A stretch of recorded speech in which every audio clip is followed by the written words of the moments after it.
Ciao! Bentornati sul canale, io sono Kiki e oggi insieme vediamo 3 modi per dare più volume all'oro metallizzato.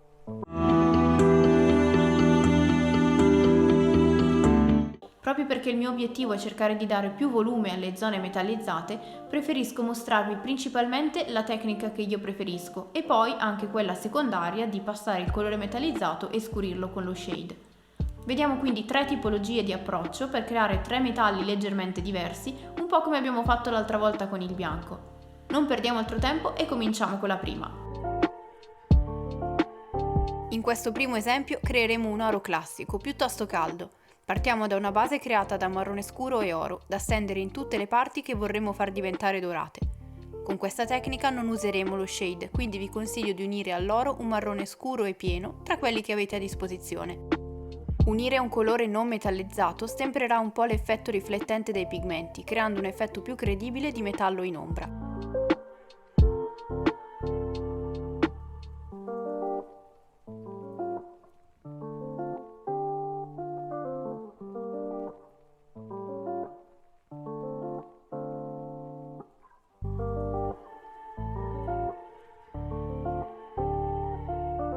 Una volta che sarà perfettamente asciutto, saremo pronti ad usare l'oro puro per creare delle lumeggiature.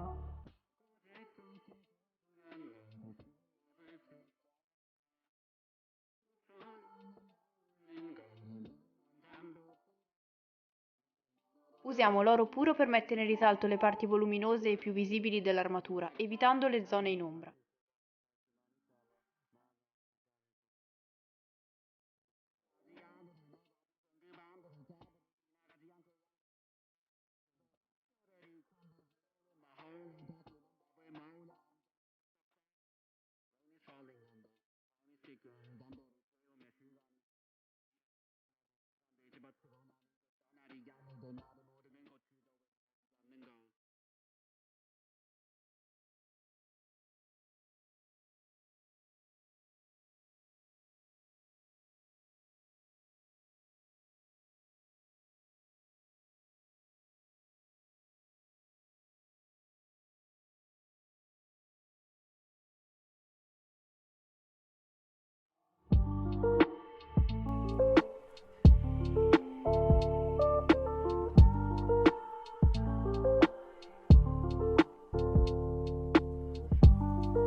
Per coprire leggermente la linea di stacco tra le due tonalità, possiamo aggiungere altro oro alla miscela della base per creare un tono intermedio e rendere meno visibili le linee.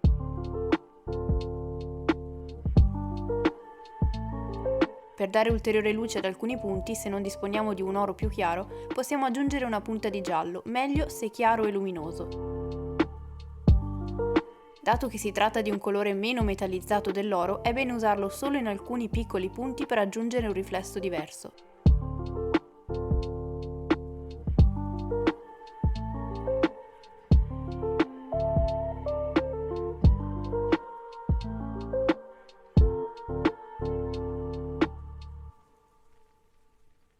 Vediamo ora un'alternativa per creare un effetto simile applicando una lavatura di shade.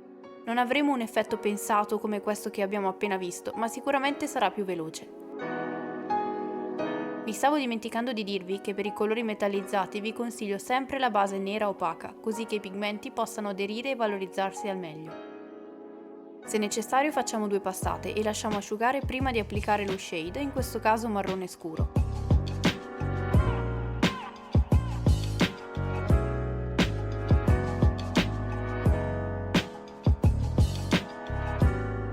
Una volta asciugato avrà un effetto simile a quello creato prima, ma sarà molto più disordinato. Se necessario, possiamo aggiungere qualche altro tocco più luminoso con l'oro puro.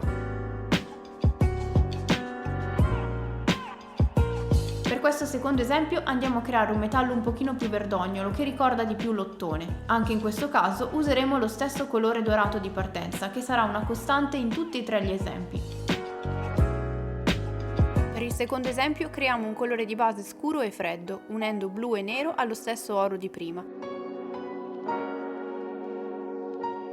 Lo stendiamo quindi su tutte le parti metallizzate.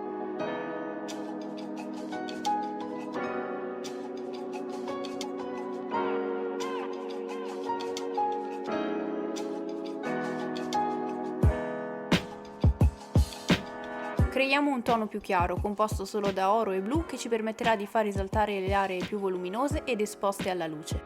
Come prima è importante evitare di colorare le parti in ombra.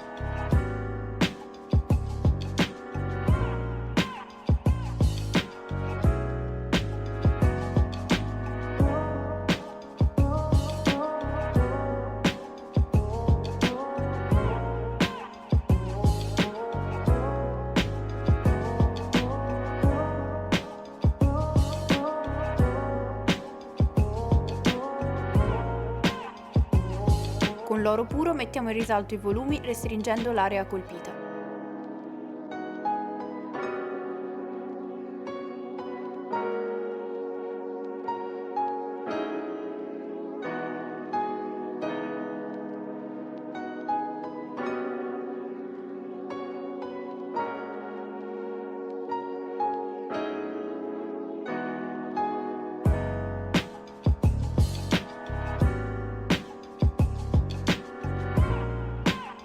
Vediamo come creare un effetto simile con lo shade. Base dorata piena e coprente e una volta asciutta passiamo con uno shade blu o verde.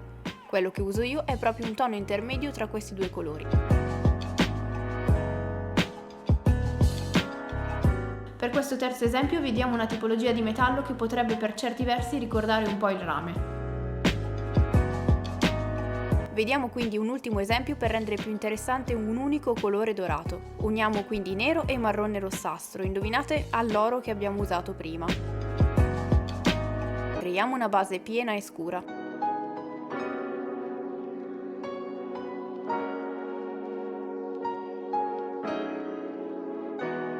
Le 3 miniature che ho parzialmente dipinto oggi le abbiamo viste anche nel video della scorsa settimana che aveva come protagonista il bianco. Se ve lo siete persi, lo trovate qui nella i di informazioni e sotto in descrizione. Per illuminare alcune zone come nei precedenti, eliminiamo il colore nero e creiamo una tonalità simile ma più chiara.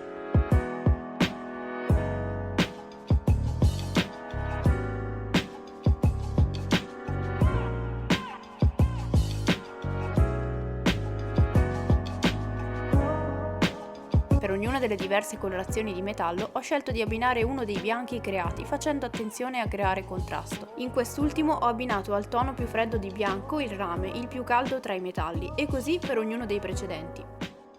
Spero che anche questo ragionamento vi possa essere utile come spunto.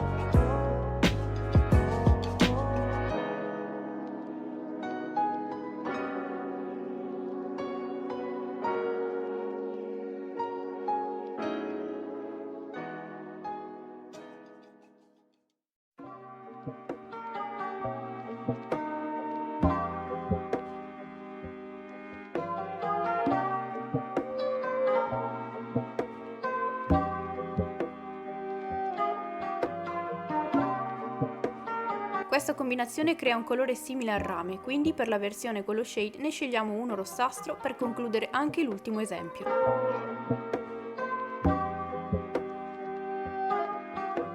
E con questo si conclude anche il video di oggi. Spero che come l'altro vi sia stato utile e lo apprezziate allo stesso modo. Se è stato così, mi raccomando, lasciate un like e iscrivetevi al mio canale se ancora non l'avete fatto. Vi ricordo come sempre di attivare la campanellina delle notifiche e di dare un'occhiata alla descrizione sia per trovare la lista dei colori utilizzati, ma anche un modo per supportarmi. Ho un progetto molto importante per migliorare la qualità dei contenuti che porto sul canale, sia qui che in live, quindi se volete contribuire e darmi una mano a raggiungerlo, mi raccomando date un'occhiata alla descrizione. E con questo vi ringrazio di aver visto il video fino alla fine, vi ricordo di non perdere mai la vostra creatività e vi do appuntamento al prossimo video. Ciao!